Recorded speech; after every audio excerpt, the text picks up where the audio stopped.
Hey, I'm Justin. This is Chaz. Join us as we look back together, but learn to stay present. Come with us as we rise up with hope on the horizon. This is the podcast of extraordinary millennial gentlemen.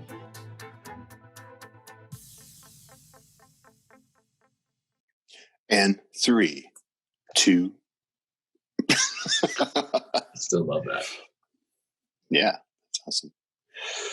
Well, we're back. We're back for the final discussion. Okay, it's not going to be the final discussion ever, Right. but Yeah. in this series of discussing fatherhood, Discussion. I've been doing discussion with you.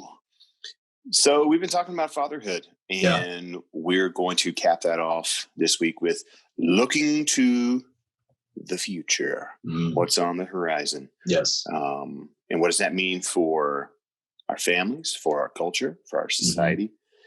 Before we get there, though, of course, Chaz, I want to know. Yes. Yeah.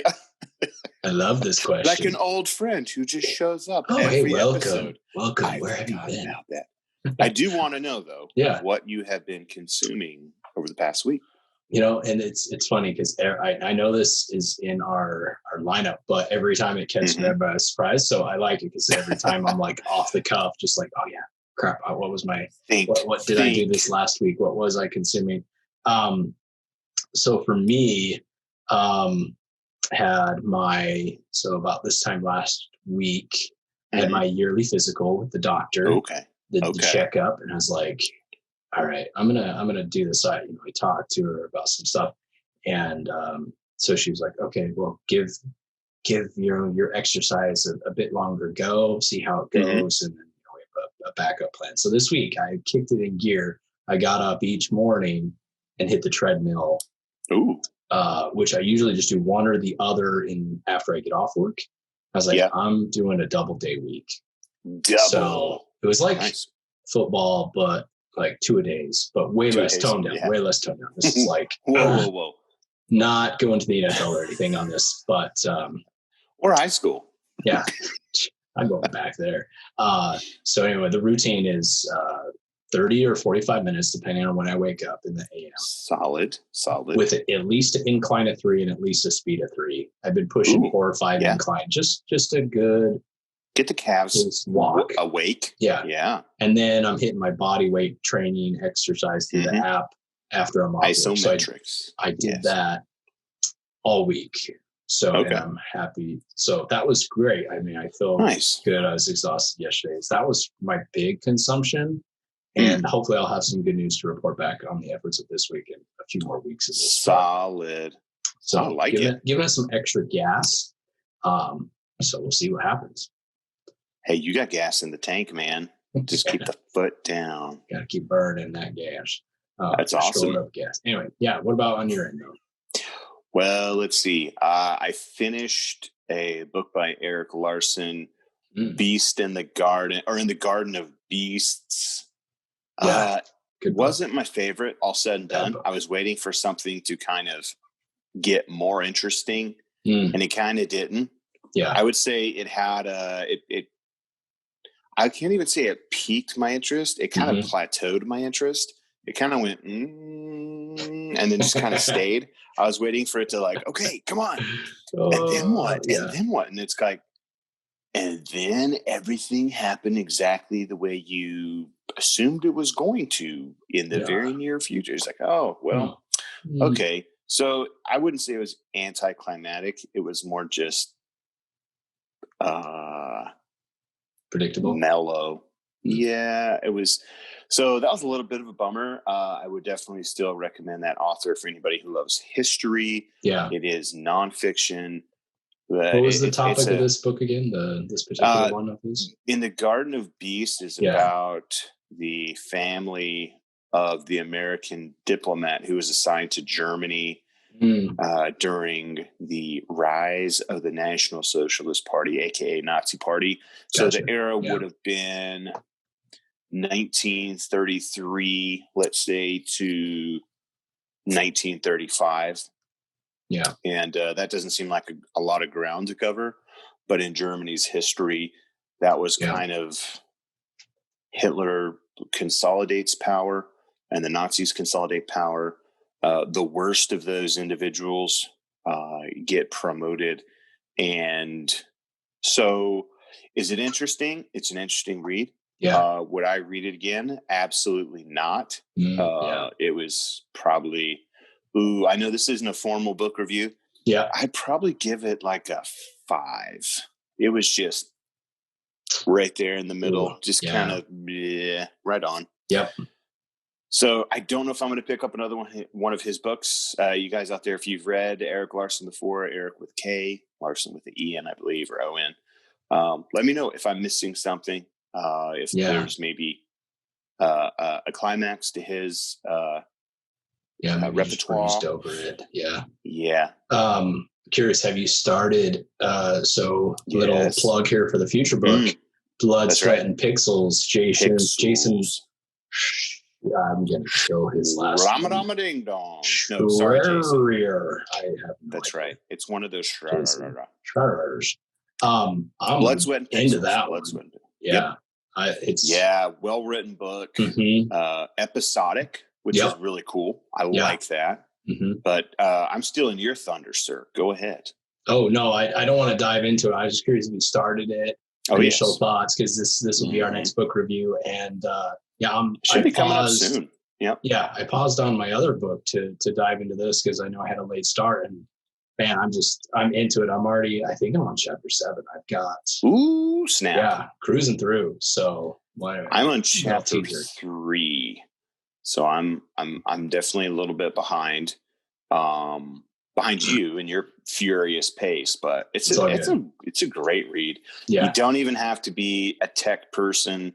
Oh, no. I'm relating to a ton of like the project management process, engineering, marketing. It's just a really well-written book about what it takes to get a game released. It's amazing so far. Yeah. I was just going to say my main takeaway thus far is just like, I had no idea. I mean, when you sit down to think about it, I don't know if many people do because it's the gaming industry and it's like a kind of a luxury item, which most people have some form of gaming system.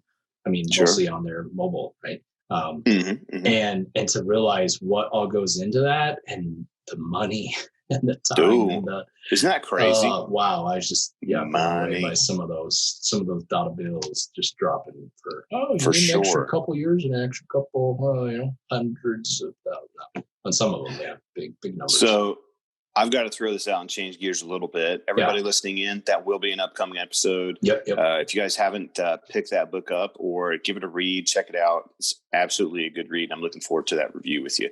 Yep. It'll be great. Switching gears. Yep. Something that I have been secondhand consuming. Okay. Yeah. I'm in the same room. I'm working on something for work. I'm, I don't know, folding laundry. I mean, pick something, right? That's not like super focus type effort. And secondhand consumption of a series on Netflix, I think is very popular on Netflix, called Call the Midwife, a British drama. Yes. Oh, yeah. I believe my wife went through that series already. Yes. Oh, yeah. Gee, if she already went through it, she's seen the portrayal of many babies born. Yes. Many women screaming. And many British Cockney accents. Oh, I've got a baby in me. Do I? So it's not as entertaining as House. There's no snarky, humorous character. Yep. That's okay because it's a very emotion driven series, not just because of the subject matter covered, birth, but there's a ton of death in it. Not violence, but death. Yeah. There's quite a bit about poverty and class that's kind of interesting in that. But beyond that, so if you guys ever watched the show House, Chaz, I know you were a huge fan. Yeah. The diagnostic aspect of House and trying to figure out. So there's a mystery, right? Yeah. Pretty much every House episode. Yeah. For the win every time. My horse in that race is always sarcoidosis. Yes. Definitely. And then go check their apartment. They may be poisoned. Yes. Check for spores. Can you break in their house? Thank you. That's right. Break into their house and check for spores. Okay.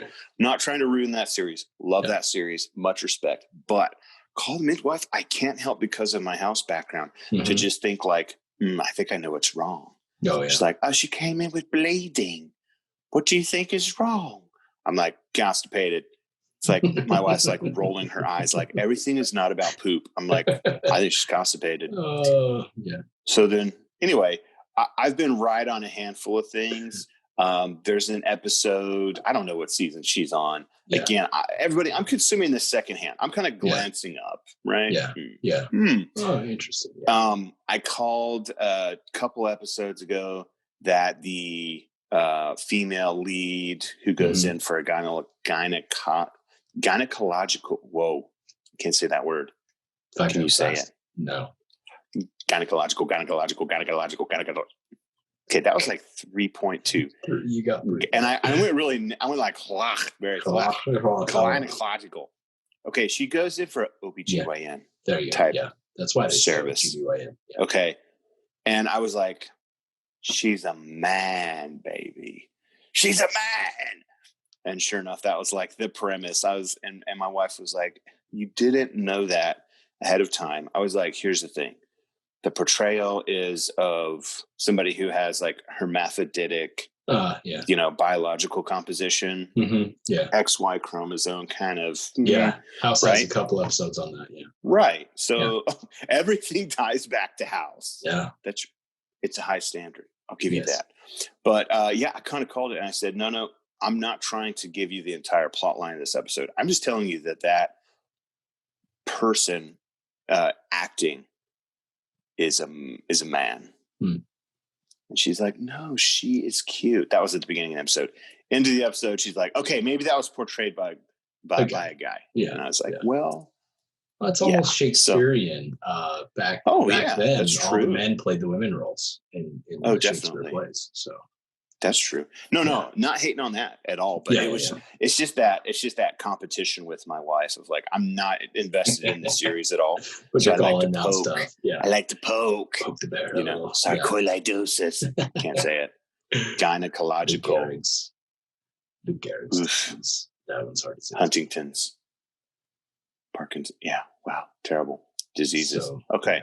Another episode for another day. Clearly we need to have like some House mantra look back. Yeah. Right? Yeah. Maybe we can get him on. Let me see. Yes, dude. Can we get his CBR on? Remember when he had that Repsol CBR motorcycle? Yes. Yes. That is my bike, bro. CBR. For everybody out there, I don't own a motorcycle. That would be the bike though. That's the carrot. So nice. Okay. Okay. Yes. All right. Well, yeah, man, that's exciting. So we're going to switch it up a little bit today for everybody. Yeah. We're going to finish our discussion in this series about fatherhood. We have talked about a little bit of retro and looking back, some of our childhood, what we remember, whether it was good, whether it was bad. It was mostly good. And we looked at the present and some of the struggles, but some of the fun and the hope and successes. Right. So now we need to turn our eyes towards the horizon, to the future. And I really want to start it today with the Mentor Minute. So everybody sit back because it's a doozy today, but I think it fits and frames our discussion. Oh, bring it. Okay. So demanding. All right, here we go. This little ditty, this is from Benjamin Franklin. So Mr. Franklin says, quote, "Tell me and I forget. Teach me and I may remember. Involve me and I learn." So recapping, tell me and I forget. Teach me and I may remember. Involve me and I learn. I love that quote. What does that mean as a mentor, as a leader, as a parent, as a father? What are your initial thoughts before I ramble on about my it makes insights? Me think of we may have even touched a bit on this, maybe last episode. I'm maybe mixing these up, but the phrase came up that comes to mind is "Mort is caught than taught." And I'm not saying I think I've heard that from probably some Dave Ramsey personality. Not quite sure off the top of my head, but sure, I felt that to be true, right? And maybe, and that's not just for parenthood, but I think learning in general. Like, but yeah, that's my initial thoughts. What about you? I have found as an adult that, you know, if I could have told myself as a student in college or even as a young student, high school and before going even further back, I would sit myself down and say, hey, here's how you really learn something in a concrete way, not just recall for a test, right? That's kind of a different strategy. Yeah. But absorbing and integrating something into my knowledge base, into my habits, is exactly what old Ben Franklin, Ben Kenobi, Ben Franklin, that's the one. Yeah. Ben Franklin. Tell me and I forget. That's me. That's even me in adulthood. It's like, yeah. Take the trash out. You have to tell me like 1,000 times before I remember. Yeah. Pretty much. Teach me and I may remember. I've been to a lot of training for a lot of topics. I recall many of them, but not all the details. Involve me and I learn, hey, come up here. Come demonstrate this. Apply it, during. Yeah. I think there's in leadership, there's probably a little bit of a fallacy out there that if you're taking the time to teach people, sit down and be like, here's what you need to know. That's really not getting them all the way. Repetition will be required if it's just teaching. But if you really pull somebody in and give them some responsibility, delegate something to them, teach them a true principle and empower them to act, involve them. So why does this kind of, for me, lead into a discussion about fatherhood in the future and fatherhood looking forward? I think that's the biggest warning I would follow, and I'd probably give out to our listeners is you can't replace time with your kids. And if you want them to learn something that's important, things of importance, right? That can be different for everybody. And I'm not talking, the theological things. I'm not talking book smarts. I'm not talking career. I'm just saying anything of importance. Take your value system, take your loves and passions and the things that you want your children to know and to do because they know. And that takes involving them. So I love that our generation really has a tendency to pull the cover off the book. Oh, yeah. I think our parents looked back and said, you see that book on the shelf right there? That's this little nugget of knowledge, whether that's finances or sex or education or technology. And it's not because they didn't have that information. I think they were from that generation, the baby boomer or the children of the baby boomers, who were basically shown, there's a book over there. And when the time comes, you'll be initiated. We'll take down this special book. We'll take down this book and we'll crack it open and we'll go, oh, did you catch that? Yeah. Pretty crazy, huh? Back on the shelf so you can buy your own book. That's right. I feel like our generation is more like, book? I've got the Kindle. Check it out. Swipe through all of it. Let's have the discussion. Let's talk about it now. I think that's great. I think that's great. So what I would be concerned about for the future is just with the ease of access to information, that we have to involve our kids. But are we picking the very best? Are we selecting now that there's volumes and volumes on our fingertips? Oh, yeah. Are we taking time to give them the best of what's there? Well, that's a bunch of metaphor, everybody. Sorry about that. No. You're probably all like lost in a library out there. Like, what? Are we still on the bookshelf? We're walking down these corridors. It actually makes me think of, are we in the restricted section for those Harry Potter fans? Like, that's get out of the restricted section. You're That's not what I'm old enough. talking about. So our generation, there is no restricted section. Oh yeah. Everything's fair game. Yeah. But to your point, I've heard this, the Library of Congress, if you read nonstop for your whole life, you wouldn't even finish like a 10th of all the books in the Library of Congress. Oh, I believe it. There's just so many books out there, right? So we have to be selective as to what we consume, right? You're saying the best, right? Good, better, best. There's tons of good in the world, which is great. That's not a bad thing. And then there's you can sift through all that good stuff and find the better stuff, and then maybe even the best recommended or the best researched or da da da da da. And I think we often do that. I think our generation does this searching. We look for those ratings. We look for the stars. We look for right, and it's kind of built into each of these platforms we look for, and that can be false sometimes. But I think we have to filter through that, and then I think the biggest test of that is as we're actually consuming it and reading, we're like, oh yeah, this is really well put together. That's right. All these people are bogus, right? We can tell by the actual product. So I think we've got a handle on that, but I think it's a great way. Like, we may be consumers of that, but as fathers and teachers to our family and children, to teach in that method, right? Incorporate them. I think this reminds me of how I mentioned, sometimes when I go down and hit that treadmill, back to the exercise thing, it was something I wanted to put more in my life, but I kind of had that dad guilt a little bit to say, well, but if I go like isolate myself or head to the gym or whatever, right? We talked about this. It's going away from family and isolation. Right.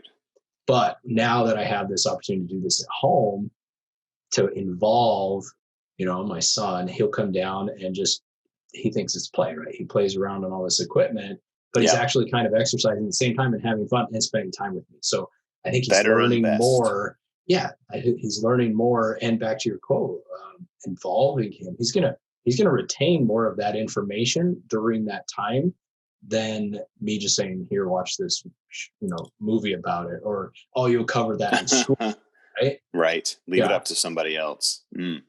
Not a good idea. Not a good idea. It's not a bad idea, but it's not the best. I think we're talking kind of better and best. Yep.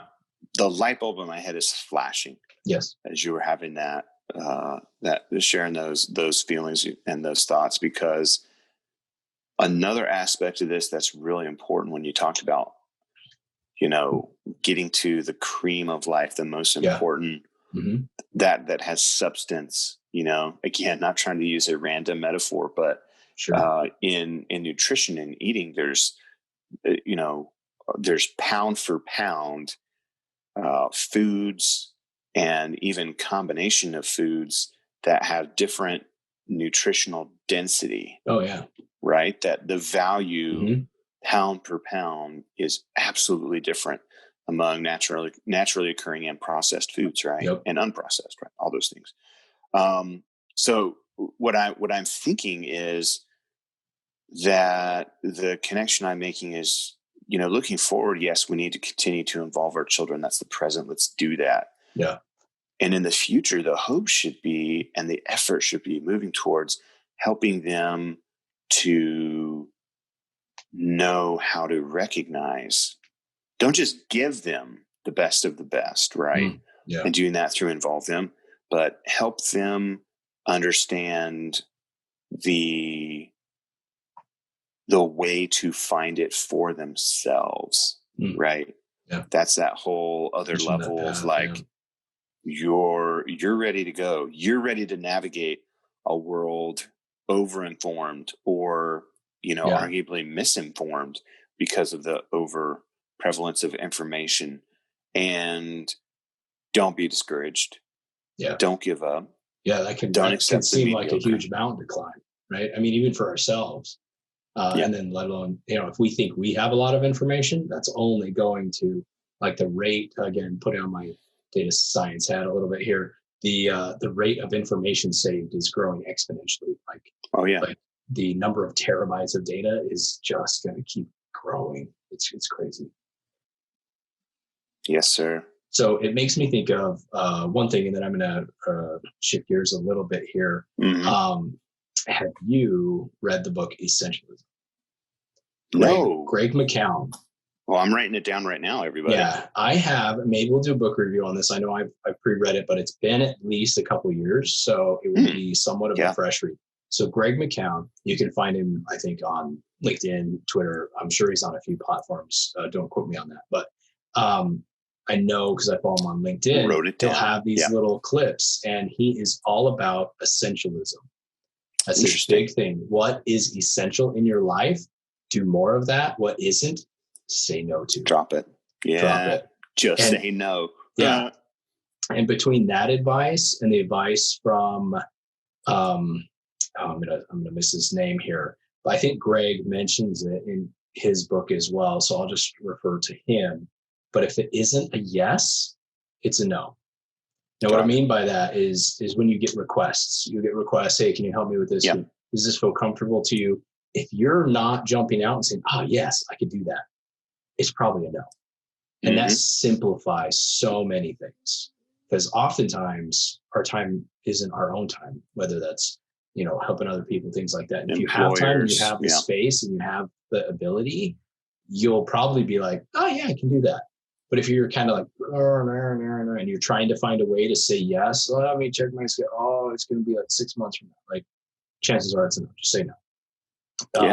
And so anyway, look at those resources. Great book. He has great videos. And if you're homeschooling, his wife is homeschooled for years, and they've got some videos on that as well. It's all that stuff, I believe, is all free. You can just look it up. So that's so slick, man. Yeah. I'm excited to pick that up and take a look at that, especially based on our discussion tonight and the series that we've had. Everybody out there, I hope you recognize, again, this is not a pure self-improvement discussion. Yeah. It's two fathers talking about some wins, some losses, but ultimately never giving up, not giving up. Our job is, I think my philosophy is that, like the generations before us, they did the best with what they had, with hopes to make their children's lives better. And I know that's no different for all of us as millennials and as just members in society. So that's really all I've got tonight. Chaz, turn it over to you. Yeah. So I'll shift gears a little bit here. It's still on the same lines. Shifting. Are we upshifting or downshifting? I don't know. Never mind. Don't answer that. We'll find out here in a minute. But we're in neutral. We're going nowhere. Thanks a lot. Yeah. This topic for me, make it like fatherhood. I think it's a big responsibility. So I want to talk about that. Yeah. And I'm going to read this quote here. This is from, I'll tell you where it's from later, but first I just want you to, whatever its source, just listen and see if this rings true to your inner self. All right. So by divine design, fathers are to preside over their families in love and righteousness, and are responsible to provide the necessities of life and protection for their families. Just let that hang that out there for a bit. So in here, a couple points, right? Father, the position of father is by design, divine design. And we've got some keywords in here, love, righteousness, and preside. We may need to define that. And then responsible to provide necessities of life and protection for our family. All right. Let's go ahead and define preside, because I think it's an older term perhaps, and people need it. So preside it's definitely not. It's not exercised very much, right? It's not in the daily repertoire. Okay, how did you preside today? What? Don't you have to be a president to preside? Isn't that how that works? Preside over meetings, maybe. But so it's my lord. I don't know. I mean, we could Google it real quick, but my interpretation of this word is it's not ruler, right? I can define it like what it's not. It's not ruler. It's not like chief. It's not boss. It's not my way or the highway. Preside, I think, is just to perhaps lead a group. And your group, when you're married, is you and your spouse. Your tribe. Yeah. Your tribe. So, for sure. That doesn't necessarily mean you get final word. And if there's a tie, because there's 2 votes, that your vote has more weight. I don't think that's what it means. I just think it means we have the responsibility to make sure those conversations are happening. And I think that I'll stop it there. I don't know. You got preside any tidbits to add? No, it's like I said, it's not a word that's in the daily vocabulary anymore. Right. I haven't been sent any presiding emojis recently. So I agree. It seems to be one of those elusive concepts, maybe for the average person, because it's not something that's used often. I think it's to preside. Sometimes you think of like a judge in a courtroom, and as a kid, I'm like, the judge is the one who makes the rules. It's like, no, the judge doesn't make the rules. And I'm not trying to go current event. I'm not trying to go political out there. Yeah. But there is, at a national level, at the federal level, there's a process right now that's being undertaken to accept or reject a new Supreme Court justice. And that person's role, whoever fills that role, will be to preside. I think that's the proper use of that, as a Supreme Court judge. And that's an active role. So it implies activity of some sort, right? Yep.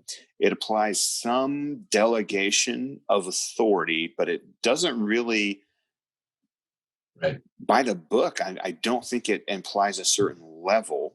Okay. Yeah. But there is some authority or delegation. Seniority. There. It's kind of, there's not like a all those things I don't think fit, right? Yeah, like seniority. It's like you're presiding. Okay.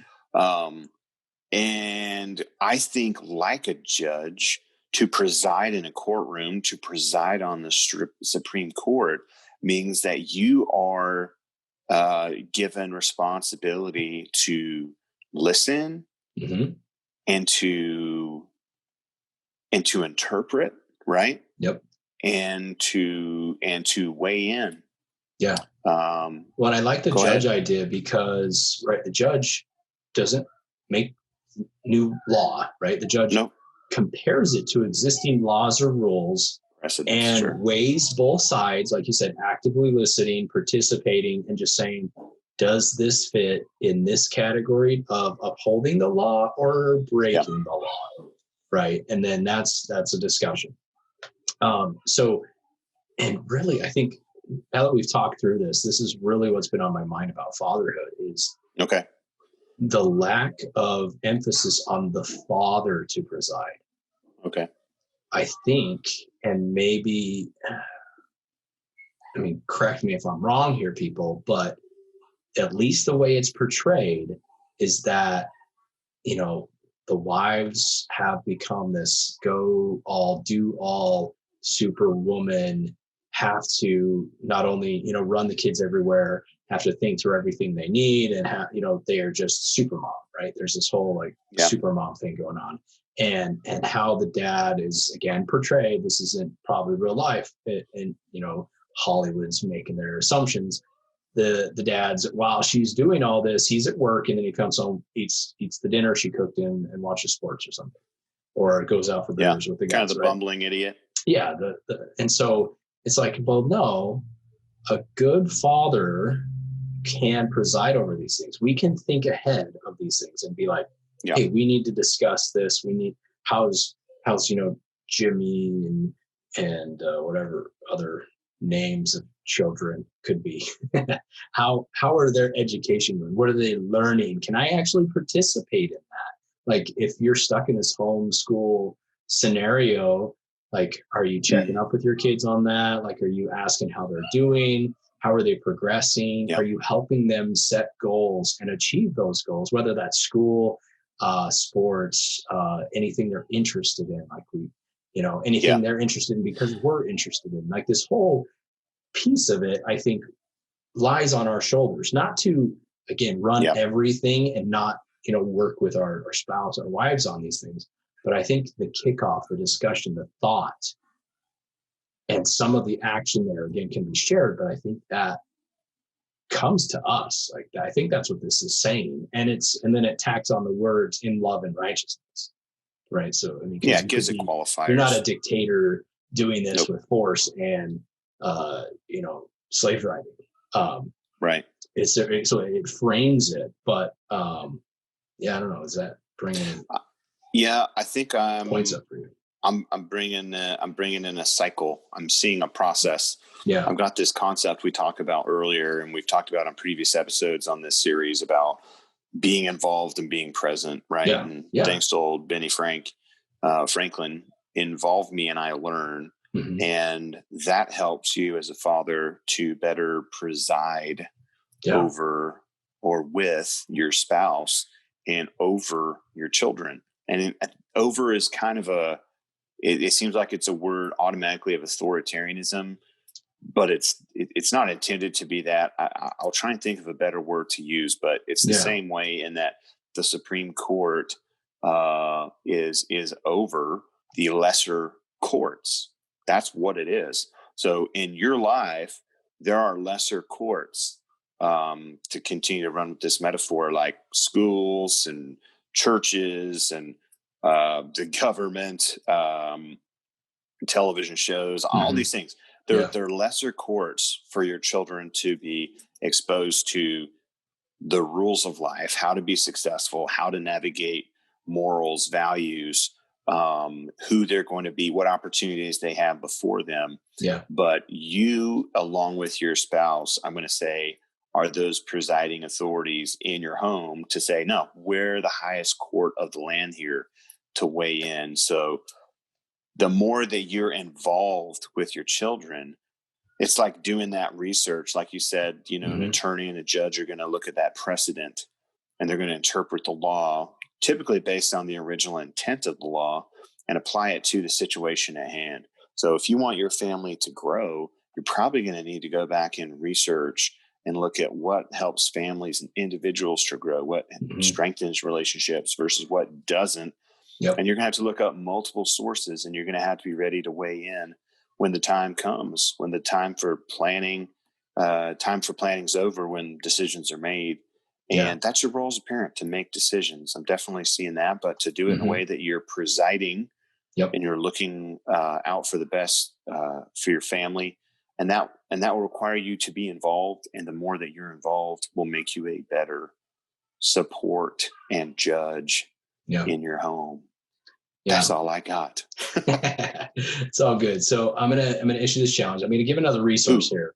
So the app, if you're I'm sure it has the same name on Android. I just know because of my dice on Apple here. It's called Living. And in here, not only for yourself, but for your family. So these would be the 4 areas. So we mentioned like goals. And not only goals for yourself, but for your family, for your spouse, I think everybody in the family should have these goals and should be working toward this. There's an idiom in Chinese that comes to mind. It's 不进则退. And that stands for, if you're not progressing, you're digressing. Yeah, sure. And if you're not changing, you're dying. Yeah, there's always up and down. There's no these plateaus are false plateaus. Like they're where you think you're fine, but you're probably actually going downhill a little bit. Just trying to you're sliding. You're sliding downhill. And in here you can set goals for yourself and for your family. It's free. Nice. And you can choose spiritual, social, physical, and intellectual. So these would be the 4 quadrants I'd recommend thinking through as a father. For yourself, start with yourself first. It's kind of like the whole cliche airplane scenario where it's like, put your mask on first before you help others. Dad. Because if you pass out, you can't put it on your kids. That's right. So, but I think if we, as an audience out there, if you, and I'll do this, I'm working on this with my family as well. It's something I'm going through. And maybe just review it, I don't know, say once a month. If you feel you need to review with the family more, like we actually sat down, I got whiteboards for everybody. And I said, okay, let's draw these quadrants. Just make a figure 4, like you do your plus sign, divide it, your paper or whiteboard into 4 sections. And we wrote spiritual, social, physical, and intellectual. We just said, what are you interested in? We sat down after dinner. This only took 10 minutes. And we just, me and my spouse chatted. We involved our son, and we had to explain some of these to him. And for example, his social goal, I remember it. It was, I want to spend more time with my friends, right? Because he's locked in his house. And so as parents, then we were like, okay, how can we help you achieve that goal this week? And so then we were able to kind of do this. But it was also interesting because then, I talked about one of mine today. One of my goals is the physical, right? I want to be healthy and around to actually be active with my kids for a long time. So I'm taking steps to do that. And if they both know that, they're more supportive for me because they know my goal and why. And even just, writing these down, you may be surprised of some of these answers, and you may learn more about your family. And all you have to do is kick this discussion off. And if you're, anti-paper, you like the apps there, it'll help you, right? But I think that would be the challenge. I think we could actually make some really good progress in our own homes, in your homes, even if you just think through this. And you may not pull the trigger on this for a little while, but that's my challenge. I'm putting the challenge out there. And I'll follow up in a couple, episodes. Leave some comments below if you've done these. But again, some resources. The app is called Living. If you want to do that. And again, the quadrants, let me rattle them off here: spiritual, social, physical, and intellectual. There's no requirements on how many under each. Maybe you don't have one for one of those yet, and you're just thinking about it. Maybe you have 10. And you need to balance your life and read that essentially because you need to get some of those off your list. You've got to. But yeah, I think so. Think through that and some of those words. And I guess solid advice. I'll give the source. This is a family proclamation quote. If you haven't looked it up, just search family proclamation. That's where we, that what I read through earlier, that's the source. Look it up. The whole document's great. Detail on family and how it's ordained and blessed of God. And if you don't believe in that, just maybe read it, see if it rings true, and practice the principles that are true and uplift and help you in your life. Redact your own copy, whatevs. Yeah, that's fine. It's all good. Then that's great. What a way to look forward to the future, not just setting the type of January beginning of the year goals, which, by the way, right now when we're recording this, it's October. It's not even close. Right. So this isn't even a matter of convenience. This isn't like New Year resolution. I only do goals on New Year. No. Don't wait. Do something else. Get involved.